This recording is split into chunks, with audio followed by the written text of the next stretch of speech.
L'élection de Joe Biden en remplacement de Donald Trump était censée marquer l'entrée des États-Unis dans une ère de félicité perpétuelle. Sur le terrain, les choses sont un tout petit peu plus compliquées. Joe l'endormi n'est pas forcément le demi-dieu, que dis-je, le dieu incarné du pouvoir politique, de la sagesse et du bonheur des peuples qui peut, d'un simple claquement de doigts, changer la face du monde. D'abord, rattrapé par la dure réalité des faits, il est un peu obligé, une fois confronté au dossier, de mettre de côté ses grands discours généreux et de faire ce que faisait son prédécesseur, préserver les intérêts des États-Unis, protéger ses frontières, juguler les vagues d'immigrés qui se pressent pour entrer dans son paradis démocrate. Ensuite, il a beau être un gentil président amoureux du genre humain, il n'en est pas moins soumis à des impératifs stratégiques et géopolitiques, comme sur l'affaire des sous-marins par exemple. Il a beau être le super pote de Manu, Dixit Manu, il n'en reste pas moins qu'il est fidèle à ce bon vieux principe intangible de la diplomatie US, America First. Donc, si on peut faire capoter un petit contrat et refourguer quelques sous-marins aux Australiens, le tout sur le dos des Français, on y va! Go Joe! Et quand il essaye d'être fidèle à sa réputation d'icône de la paix et des relations internationales, ça peut prendre des formes curieuses, comme lorsqu'il abandonne sans crier gare l'Afghanistan, pour finir par laisser la place aux talibans. Bref, soyons francs, la politique de l'oncle Joe a de quoi désarçonné. Mais nous n'avons encore rien vu. En ce mois d'octobre, le vilain Biden va se retrouver confronté au traditionnel cauchemar de la politique américaine, le dépassement du plafond d'endettement autorisé du pays. Les démocrates s'apprêtent à voter un texte augmentant la capacité d'endettement des États-Unis. Actuellement, le seuil est fixé à 28 000 milliards de dollars. Et des brouettes. Et le Trésor estime qu'il va bientôt être atteint, ce seuil. Oui, vous avez bien entendu, 28 000 milliards de dollars et des brouettes. Quand je pense que ma banque me passe un savon dès que je suis à découvert de 50 €, mauvaise nouvelle ou bonne nouvelle, ça dépend pour qui, le Parti démocrate dispose d'une majorité trop faible pour pouvoir, avec ses seules petites voix, relever le plafond de la dette. Les parlementaires républicains peuvent s'y opposer. Et ils sont très tentés. Il va sans dire qu'un défaut de paiement américain aurait des conséquences incalculables, en cascade, en rafale et en mirage, pour le pays et pour le monde entier soumis au dollar. Jusque-là, les demandes de relèvement de plafond ont toujours abouti. Mais les républicains ont été si bafoués et méprisés qu'ils tiennent peut-être là leur revanche en plombant définitivement le vieillard démocrate qui, soit dit en passant, se révèle de plus en plus gâteux et accumule tellement de bourdes en public que les techniciens coupent régulièrement son micro. Décidément, le flamboyant Donald avait une autre allure. Je vous souhaite une très bonne soirée.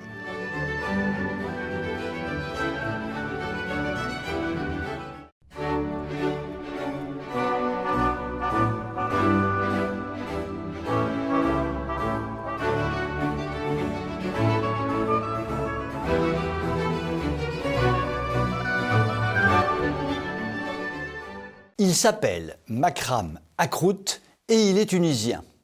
La spécialité de Makram Akrout, précisément, c'est de ne pas faire cramer les croûtes. Makram est boulanger de son état. Et il vient d'être couronné Grand Prix de la baguette de la tradition française pour l'année 2021. Makram Akrout, tradition française, évidemment, ça fait un peu contradictoire sur les bords.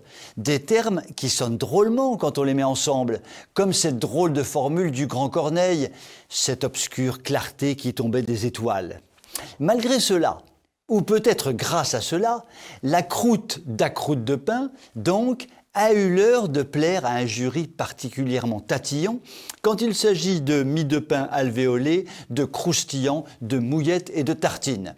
Accroute a remporté le défi et, selon la tradition française, toujours elle, il aura le privilège pendant 1 an de fournir en bon pain la table de l'Élysée. Il y a quelques années, les lauréats s'appelaient Pierre, Raoul, Laurent et Éric. Depuis les années 2010, on trouve Djibril, Samy, Mahmoud Taïeb et Makram Akrout maintenant. N'y voyez aucune coïncidence étrange. Il ne faudrait pas, à l'énoncé de cette litanie, penser qu'il y a là une preuve du grand remplacement boulanger. Non, non, vous dis-je, il paraît au contraire que la surreprésentation de prénoms fleurant bon la pâtisserie orientale dans la sélection des baguettes parisiennes est bien plutôt le signe d'une intégration réussie. Une intégration réussie comme celle de comme celle de Makram Akrout, voyez plutôt. Le petit Makram, quand il ne fait pas de pain, fait des boulettes sur les réseaux sociaux. Il partage des pétitions lancées par un groupe islamiste en Tunisie pour virer l'ambassadeur français. Oui, quand même.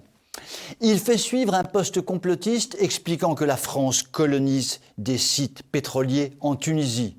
Oui, quand même. Il disserte sur la responsabilité de la France dans la décadence qui sévit dans les pays musulmans au nom de ses intérêts colonialistes. Oui, quand même. Il accuse le pays inventeur de la meilleure baguette au monde, la nôtre, la France, d'agir contre les valeurs islamiques. Oui, quand même. Bref, un bon citoyen comme on les aime tant dans notre Macronie chérie, non mais quand même. Je parierais 3,80 €, prix moyen constaté, que Makram Akrout, dans sa boulangerie de Reuilly, ne vend ni Saint-Honoré, ni religieuse, et qu'il préfère le Paris-Tunis au Paris-Brest. Finalement, épilogue de l'histoire. La présidence de la République, dûment, bien que tardivement renseignée, a fini par trouver le gâteau un peu gros et pour ne pas l'avoir dans le baba, a dû renoncer à confier au pote à croûte la fourniture de la table élyséenne. Sale coup pour l'intégration. Je vous souhaite une très bonne soirée.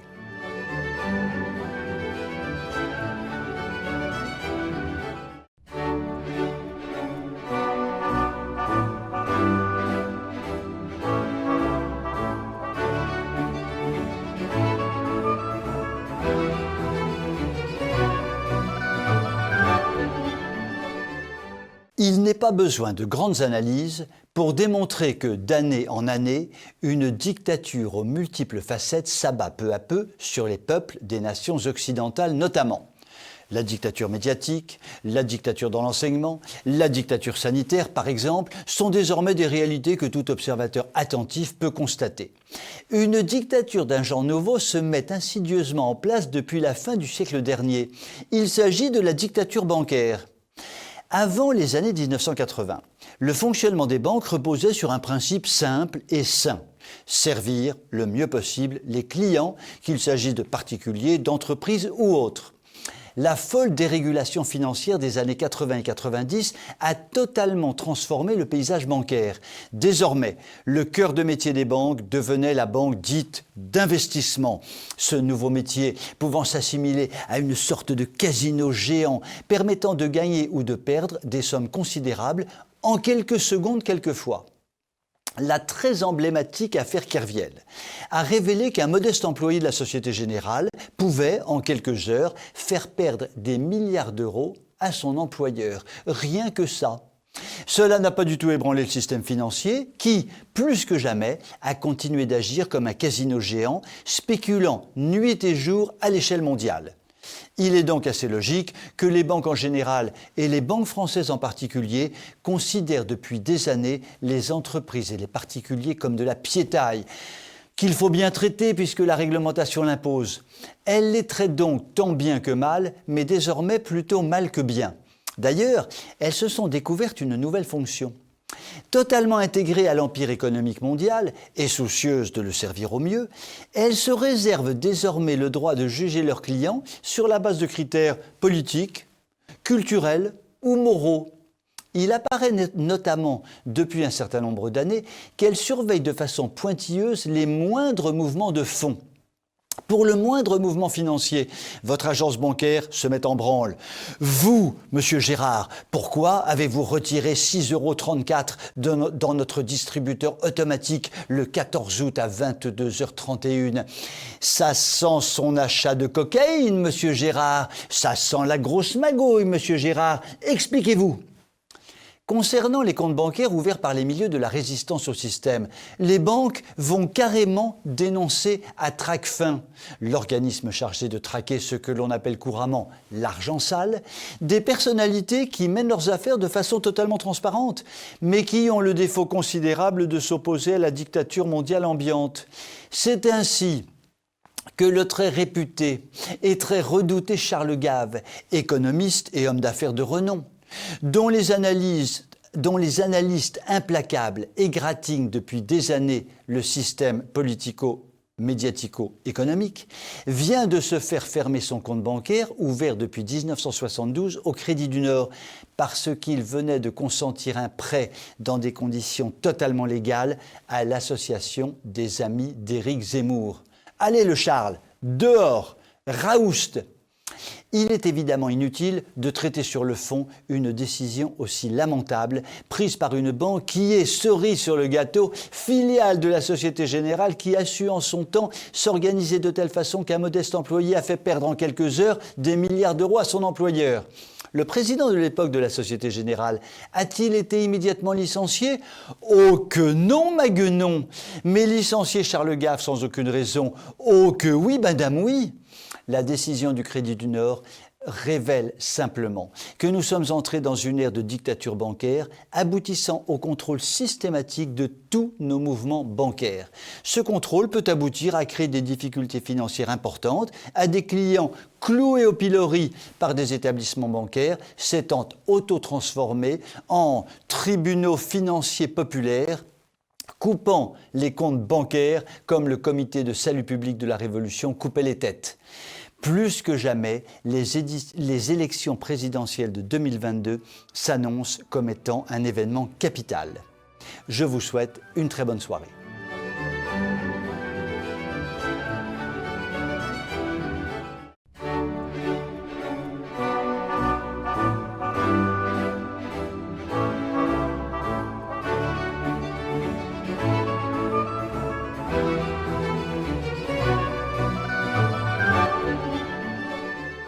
À quelques mois de l'élection présidentielle, les candidats potentiels ou les partis politiques commencent à lancer quelques idées de programme. Nous avons l'habitude, cela marche comme ça depuis un demi-siècle et cela nous a conduit à la catastrophe. Pourquoi? Parce que les crétins franchouillards que nous sommes ont mis du temps à comprendre que les programmes n'engageaient que ceux qui les lisaient. Finalement, les programmes politiques électoraux sont comme les promesses, ils n'engagent que ceux qui les reçoivent. Tiens, faisons ensemble un petit exercice de remplissage de programme. Quelques idées dans le désordre pour les partis écolos, gauchos, socialos. Améliorer la nourriture dans les prisons. Abaisser la vitesse des voitures sur les autoroutes à 18 km/h pour tendre vers zéro mort. Installer des souffleries géantes à pédales sur toute la France pour faire tourner les éoliennes.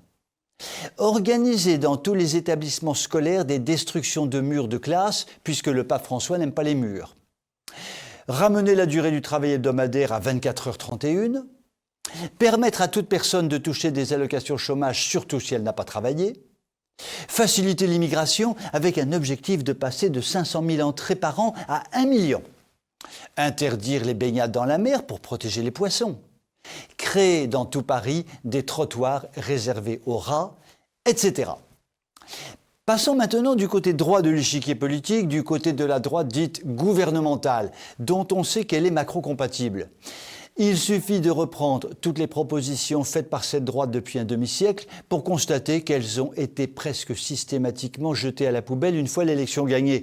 Nous n'en parlerons donc pas, puisque de Giscard à Sarkozy, ce fut un festival de mensonges électoraux et de trahison des électeurs. Dans son dernier livre à succès, le fameux « La France n'a pas dit son dernier mot », qui se vend actuellement comme des petits pains au chocolat, halal, bien sûr, Éric Zemmour termine son ouvrage par 2 phrases clés. Avant-dernière phrase, « Il ne s'agit pas de réformer la France, mais de la sauver ». Dernière phrase, « La France n'a pas dit son dernier mot ». Cette chute me semble admirable de réalisme. Nous n'avons aucun besoin que les futurs candidats à la présidentielle nous abreuvent de 2000 milliards de mesures qui ne seront jamais mises en œuvre. Pour sauver la France, il suffira de proposer quelques mesures clés qui seront coûte que coûte mises en œuvre. C'est en cela que les élections de 2022 prennent un relief tout à fait extraordinaire puisque de leurs résultats dépendront finalement la mort ou le redressement de la France. Je vous souhaite une très bonne soirée.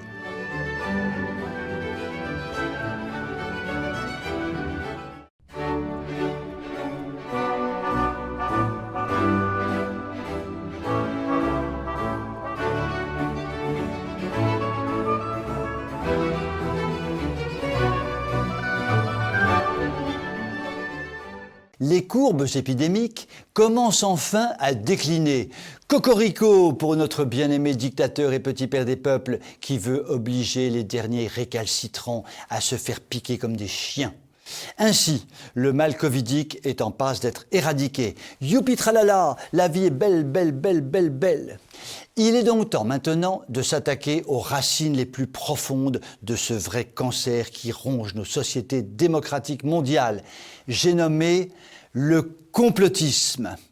Fidèle en cela à la plus belle tradition des comités Théodule Ier et des commissions Théodule II, Emmanuel Macron a donc décidé de mettre sur pied une magnifique commission anti-complotisme et anti-fake news, rutilante et flambant neuve dans la nuit de notre ignorance rance. C'est du sérieux, vous pouvez le croire sur parole. Le complotisme et les fake news empêchent le fonctionnement de la démocratie. Rien que ça. Prenons l'exemple des États-Unis. Au United States, ceux qui luttent contre les complotistes n'ont pas été assez prudents. Les complotistes ont réussi à faire élire Donald Trump et 4 ans plus tard, il a fallu trafiquer le scrutin pour inverser la vapeur. En Grande-Bretagne, tout. Le Brexit a été une victoire complotiste et maintenant, ça va être sacrément compliqué de virer Johnson. Hors de question que de pareils scandales se produisent sur le sol de la patrie des droits de l'homme. Non mais, faut pas pousser papy dans les orties quand même. L'Élysée a bien insisté. Cette commission sera totalement indépendante du pouvoir. La preuve, c'est l'Élysée qui en a eu l'idée et qui l'a installée. Donc, indépendance assurée, que diantre. Oui mais voilà, sitôt nommé, sitôt discrédité. Par exemple, dans ses rangs se trouvait un certain Guy Valencien, médecin de son état, et traînant dans un bruit de tonnerre un certain nombre de casseroles lui collant au popotin, comme on dit familièrement. Scandale du Mediator, scandale du charnier de l'Université Paris-Descartes, blâme du Conseil de l'Ordre des médecins, déclaration sulfureuse expliquant qu'on peut expérimenter des gestes sur des patients inconscients. Ces titres de noblesse sont nombreux. Dieu merci, merci mon Dieu, quelques complotistes avisés se sont chargés de faire connaître ces états de service avant qu'il ne soit trop tard. Et cette crapule de Valencien a été sortie manu militari de la commission anti-complot chargée de lutter contre les complotistes, grâce auquel un de ses membres a été éjecté. Autant vous dire que je ne la sens pas très bien, cette commission anti-complot. Je vous souhaite une très bonne soirée.